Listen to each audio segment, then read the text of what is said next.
Called it. That means we ask that you do not heckle us. Shabir, you're in charge of the Muslims. I'm in charge of the Christians. You've got the harder job because you're going to have to take care of all of this. Now, Shabir, when I speak, there will be many Muslims that will try to drown me out. You need to keep them quiet. It's only when you lie. You're only responsible for yourself. You need to correct it. Yes. I don't think there's one. Why can't you break it? Department.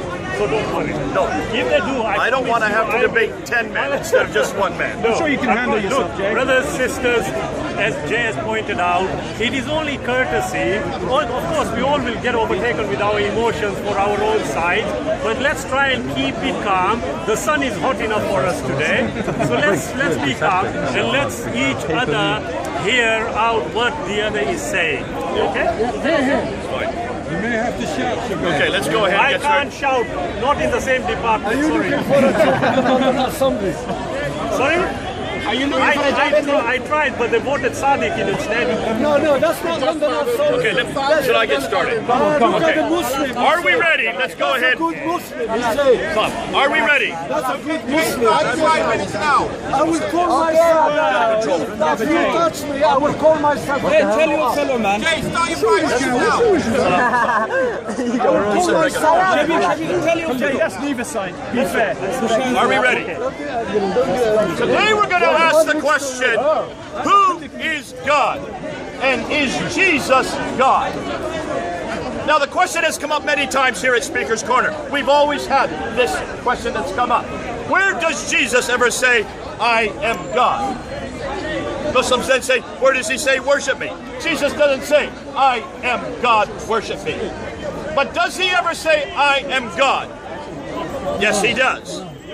And the best place to look for that is John chapter 8, verse 58, which we had a discussion about a month ago. In John 8:58, it's very clear that Jesus is talking about Abraham. And he's saying earlier in the verse 41 that Abraham did not want to kill me. He's talking to Jews. He's in the temple. Therefore, he's talking in Hebrew to the Jews in the temple. In verse 56, he says, your father Abraham rejoiced at seeing thy day, which means he was talking with Abraham. And of course the Jews got upset. And they said, how can you talk about speaking with Abraham? You're not even 50 years old. And Jesus responds in verse 58, before Abraham was, I am. In the Greek, it is ego eimi. That is the clearest reference we have of Jesus saying, I am God. John 8:58. Now, when he said that, of course, look at the reaction of the Jews. The Jews took up stones as if to stone him, and he walked away, and he hid from them. It says there in John 8. Why did the Jews pick up stones to stone him? Because they knew that he was claiming God's holy name. Ego eimi is the Greek translation of Yahweh, or Ehyeh, Hashem, Ehyeh, which comes from Exodus chapter 3, verse 14. The first part of Exodus chapter 3, verse 14. Ehyeh, Hashem, Ehyeh. See, that's the phrase that God gave to Moses in 1400 BC. In 1400 BC, God was asking Moses, he was there, he appeared in the burning bush, and Moses was going to go down to Egypt, and he wanted to know the name of God before he went down, so that the Israelites who are in captivity there in Egypt will know which God he represented. And that's why he said, Ehyeh, Hashem, Ehyeh. Tell the people there that it is me, it is I am who has sent you. And in verse 15, he repeats the word again, Yahweh. This is the third person singular. Ehyeh is the first person singular. So now we get the third person singular, and he said, and this shall be my name forever from generation to generation, which means it's still God's name today. And it's the name that all the prophets used. It's the most popular name for God in the Old Testament. This is God's personal name. This is the name that shows him as separate from all other gods. To recognize which God we're talking about, you need to use this name. This is the name that Moses then used. And this is the name he took with him when he went down to Egypt. And this is the name that Jesus was using there in the first century, 1400 years later. Now, that's going to puzzle him, and he's going to decide he doesn't like that. We're going to see what your questions are concerning that. How much more time do we have? 1 minute. 1 minute. But folks, what I'm going to do today, we're going to unpack that name. We're going to look at that name. We're going to see why it's so important. And we're going to see why God chose that name. And we're going to see why the translators use the translations they use. And then we're going to come back to Jesus and see where that name is found elsewhere. Where we can find it elsewhere. After that, we're going to go look and see what is the name that Moses would have heard in 1400 BC. And we're going to ask some questions of the Quran. We're going to ask some questions of the same incident that we find in Surah 20. But folks, after today, I hope all of you, especially Muslims, I expect you are listening to this debate, because you're going to hear something. Some of the things we're saying will not be pleasing. We know that. Other things that we say are going to be hard to understand. But folks, bear with us. I now give it over to you, and I ask you now, as a rebuttal, what are you going to do with Ego Amy in John 8:58? Yep.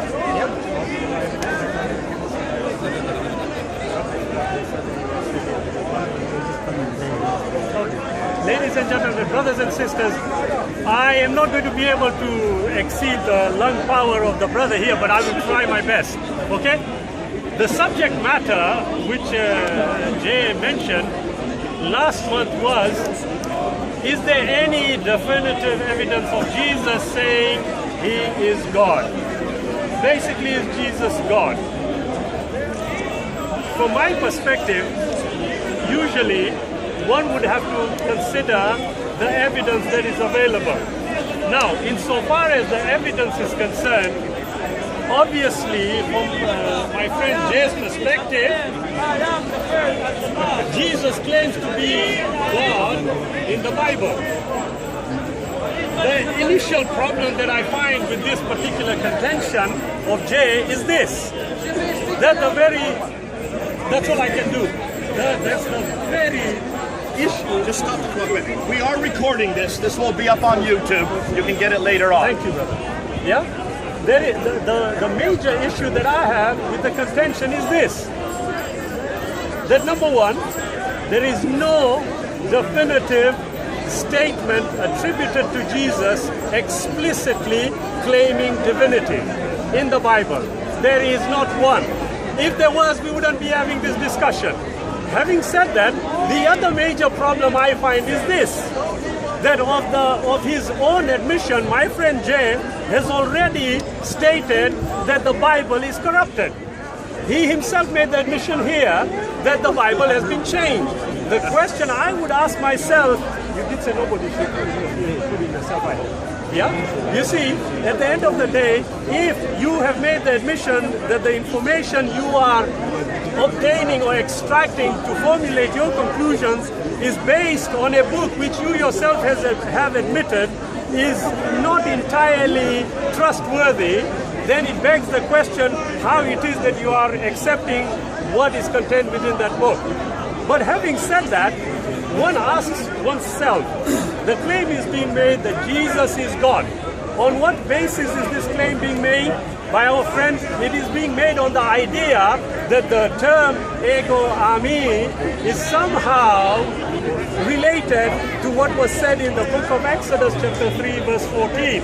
Ehya aser ehya. Okay, that is the contention that is being made. But is that all it is? Are we sincerely relating one particular phrase to mean that the whole of the book is claiming that Jesus is God? I would submit the answer is a definitive no. One of the things that we have to learn here is the principles that are attributed to hermeneutics. That is how you interpret things, okay? One of them is a basic one, yes?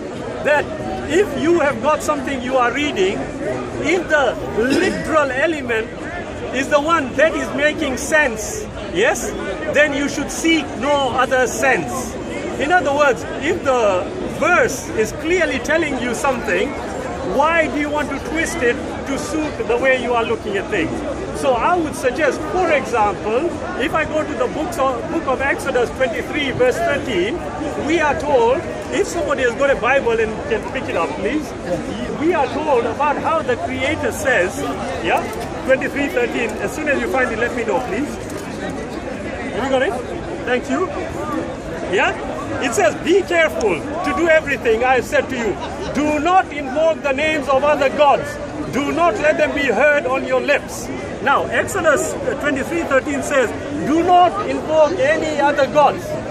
My question would be, okay, if I were to take the understanding of Jesus being God, is this Jesus making the statement? Or is it God the Father? And if it is God the Father, is he also claiming that any other being that makes a claim to God is not to be considered? Does that include Jesus when he made the claim? Okay, this particular verse is explicit. Now, this is not only the verse, Isaiah 43 has got the same thing. The Creator is saying he is a jealous God. In what context is he? And if he is saying he is a jealous God, is this Jesus saying it, or is it God the Father saying it? And if it is God the Father saying it, what is the role of Jesus in this? Now, if this is going to lead to confusion, then I would submit to you that the principle should be kept in mind, that what is literal ought to be considered rather than anything else. Okay, thank you, Shabir. Let's go through what he is putting out. What he's saying is we have to have proper hermeneutics. And he's saying, and he invokes Exodus chapter 23, verse 13. Do not use any other name. Have you noticed? Jesus has not used any other name. He was very clear. He was talking to Jews. He was talking in the temple. He was using Hebrew. The name that he used, Yahweh, or Ehyeh, Asher Ehyeh, is the word that he used. When he used Ehyeh, I am, as soon as he said that, he's not using any other name. If he had used Allah, then I would suggest he was using the wrong name. See, Exodus 23 verse 13 is very clear. You should also go to Deuteronomy chapter 18 verse 18, because the same thing is asked there, where God's name is in verse 17. Now you like to go to Deuteronomy because you like to go there to see what it says about Muhammad. Let's just open up Deuteronomy.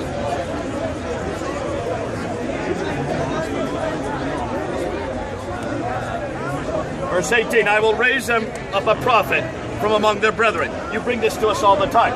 The problem is you don't read the next verses. Which is this prophet from among the brethren? But then it says, and I will come to pass that I will not hearken unto the words which he shall speak in my name. Which name is he talking about? Look at verse 17. The Lord, there's Yahweh. But the prophet who shall presume to speak in a word not my name, to speak a word in my name, which I have not commanded, or that speaks in the name of other gods, even that prophet shall die.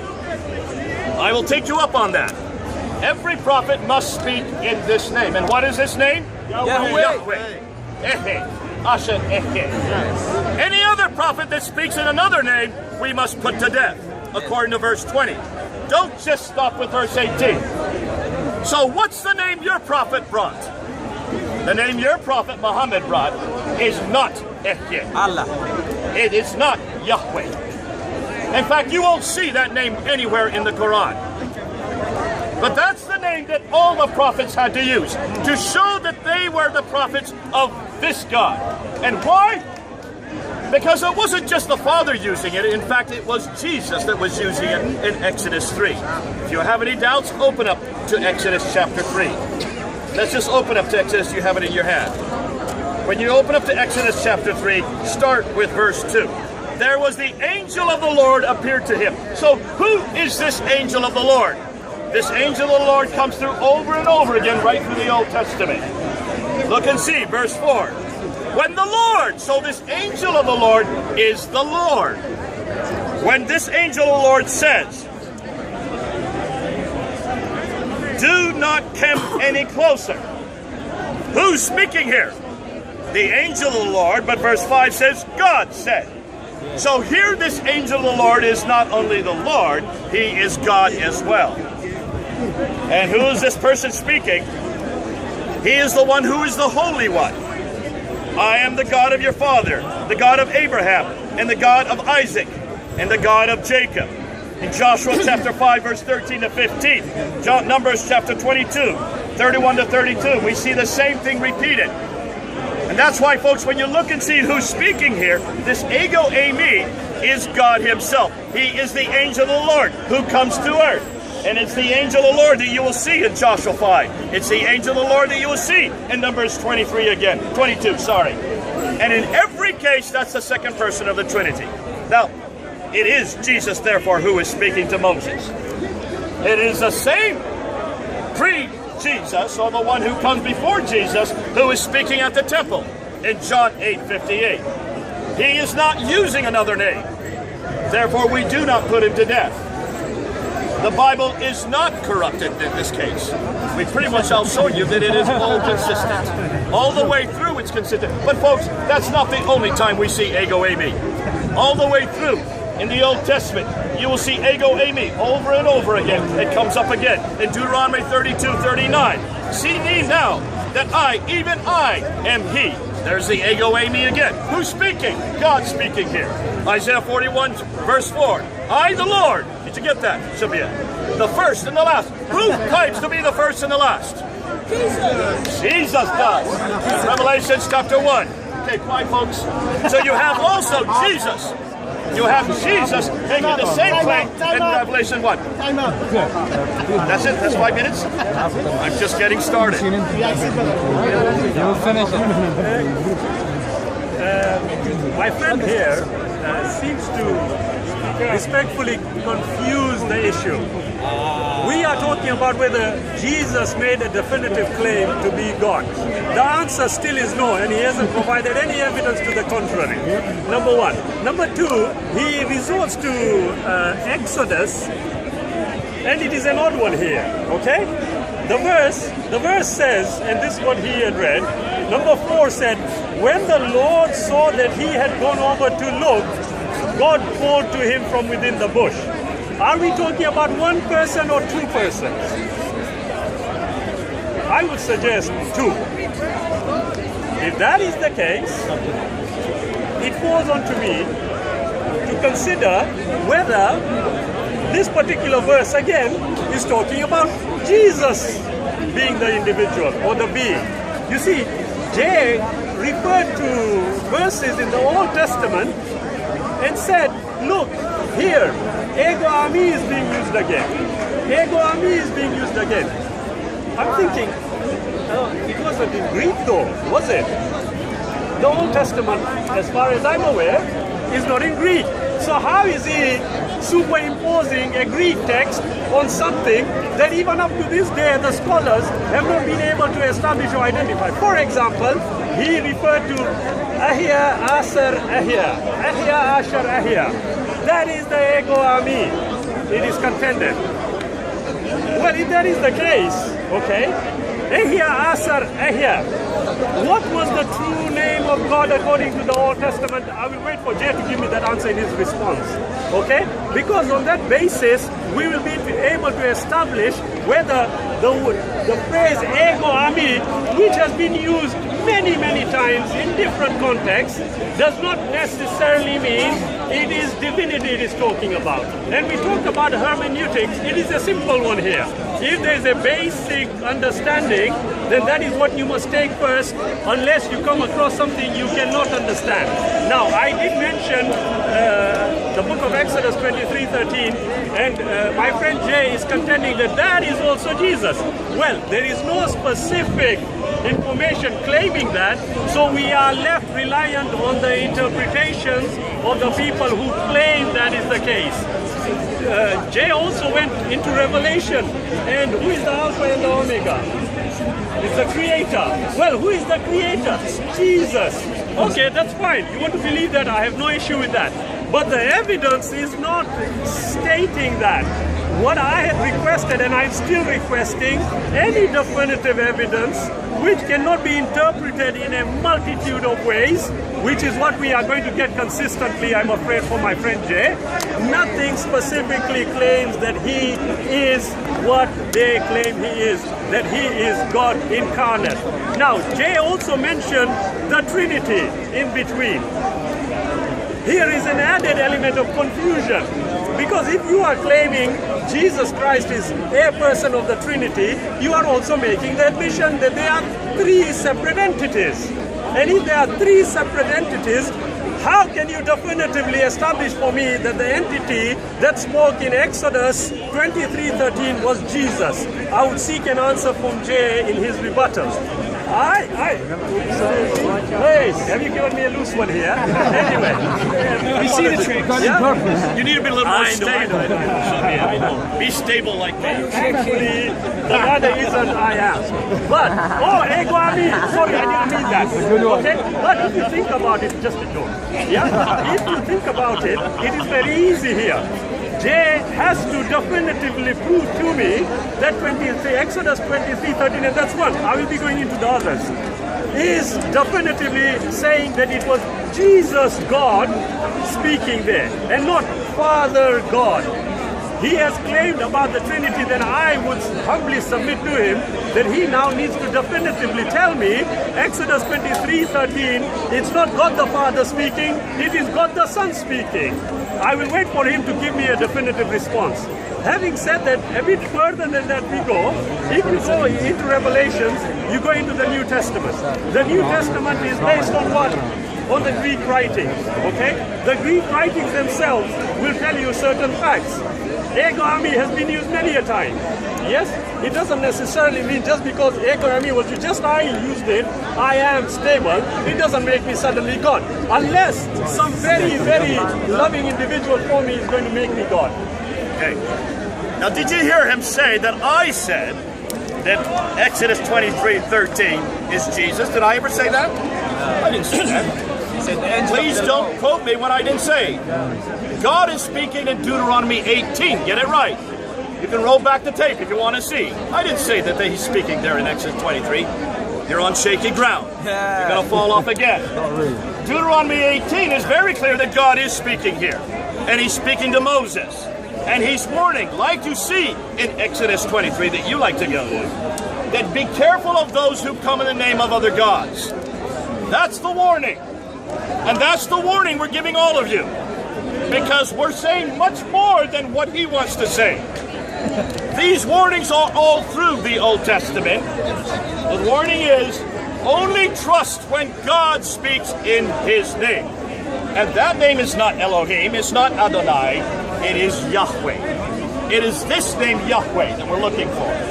Ego eimi is nothing more than a translation in Greek. And it's also the translation that we see in the Septuagint. That's why we use the Septuagint, and that's why John, who was writing John chapter 8, verse 58, uses ego eimi, referring back to the Septuagint rendering, translation of the Hebrew.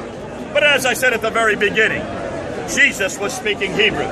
So he would have used Ehyeh or Yahweh. That's the name that you will see all through the Old Testament. See, Adonai, we don't really think much about that name. That's a descriptive name for God. It's only found 300 times. We know that there's Elohim, which is a generic name for God. Generic plural name for God. Around 2,000 times. But the name that's by far the most important name, the name that everybody knew is God's unique name, God's holy name, God's personal name, Yahweh, that we see introduced here in in Exodus chapter 3, verse 14. That name is found 6,823 times. We don't have time to go through all of them. Why is it that your prophet Muhammad did not know that name? And why is it that that name is not found in the Quran? And why is it that that name is not found in any of your traditions? In fact, I would suggest the reason why that name is not there because your prophet never knew God. And the name he did use, we're going to unpack in a little bit. We're going to look and see who Allah really is.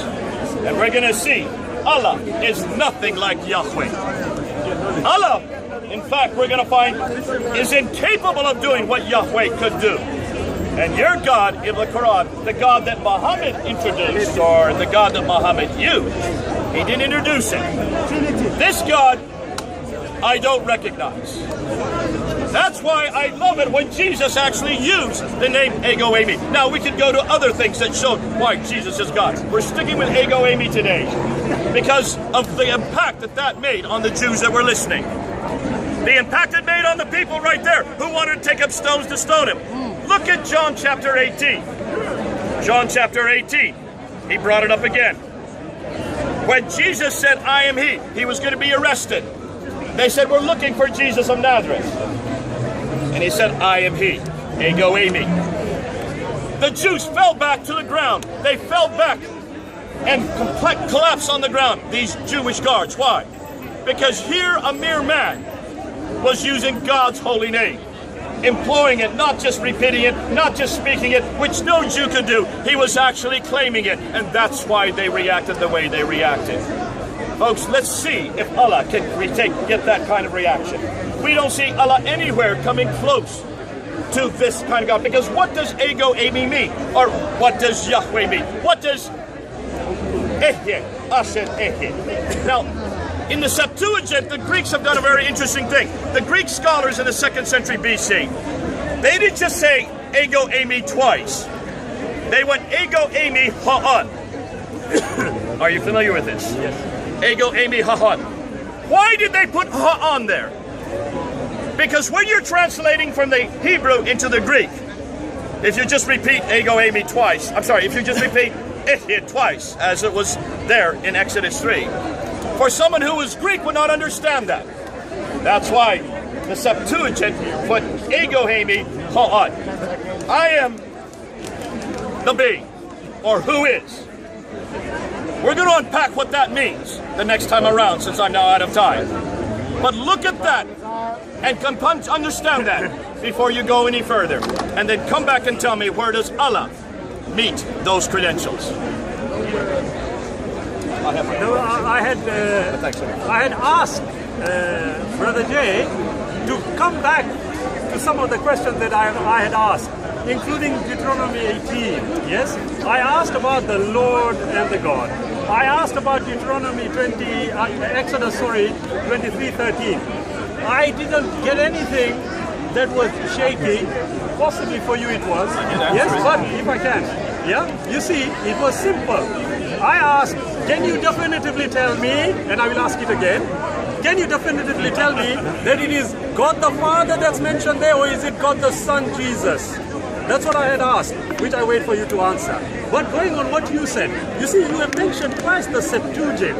Okay, you said the Greek forms, they put ho on, you mentioned it, okay? Because in the original, it was repeated. The question is not that. The question is, and you also mentioned about how your prophet got it wrong, respectfully red herring, how the Quran respectfully red herring, because the issue is Jesus God? Now, it's simple. The Bible, and again I'm going to repeat this consistently, definitively does not state anywhere that he made the claim.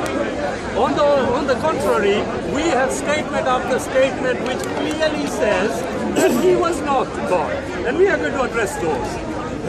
Going on what you say, you see, if you look at Exodus 3:14, and you mentioned it again, you talk about the unique name of God. Ehya, Asar, Ahya is what we have. Did Jesus ever mention any other name? Elohim, Adonai, anything else? You are contending Ego Ami. Yes? Is that a name? I don't think so. But let us take it a bit further, because the Gospel of Mark, and you are familiar with this, 12:29. Mark 12:29. Yes? We have got the Shema. Okay? Thank you. Yeah? But there are two that people use. Shema Israel, Adonai Eloheinu, Adonai Echad. Shema Israel, Yahuwah Elo, Yahuwah Echad. Now, I ask myself this question. If Jesus was not speaking Greek, as far as we are aware, he spoke Hebrew, when he uttered, as it is claimed in the Bible, when he uttered Shema Israel, Hear, O Israel, Adonai Eloheinu, Adonai Echad. He himself rightly claimed Adonai is not one that we can really seriously consider. It's out. Adonai is out. So what is the name of God? That's what it says there. But it is for him to respectfully rebut what I am saying. Having said that, the question is this. Does Jesus ever make this claim definitively? We've already said no. So any verse that Jay is bringing up is merely subject to an extreme form of interpretation. When I talked about Deuteronomy 18, I asked you, it uses the word Lord and God. I contended there are two, and I said, well, if they aren't, please, Jay, come back to me. But I still want an answer to this before we move to those other verses. I want an answer to this. When those words are being said by God in the Old Testament, are you definitively saying to me, bearing the evidence in mind, that whenever God is speaking, it is actually Jesus, the Son God, speaking, or is it the Father God speaking? Which one is it? I would appreciate a response from Jay in his rebuttal. But he restricted himself to ego ami. I'm sure he's aware, we are aware that ego ami, and he pointed out, is used many a time in many different contexts. Yes? So what makes this particular use by Jesus in 858, which renders him from first a prophet to a son and now to a God? Definitive reasoning required. It is easy for us to interpret things the way we want them, but evidentially we should have something which we can reasonably assess. Now, despite the effort of Jay to have ego emi fit into the Old Testament, he is signally failing. And the reason I say this is simple. Every time he uses a verse, I want to know from him first and foremost, is that Jesus the Son, part of the Trinity which he accepts, or is it the Father God who is speaking? Because if you are going to tell me it's Jesus the Son, then we have got something which we can move to. If you say it's the Father, you are in serious trouble. Well, actually, either way you are in trouble. There we go again. And you see, he still hasn't answered my question. Why hasn't he answered my question? We'll come back to it again. You can see why he doesn't want to answer this question, because it is difficult for any Muslim to go beyond what exactly and who Allah is. But let's get back.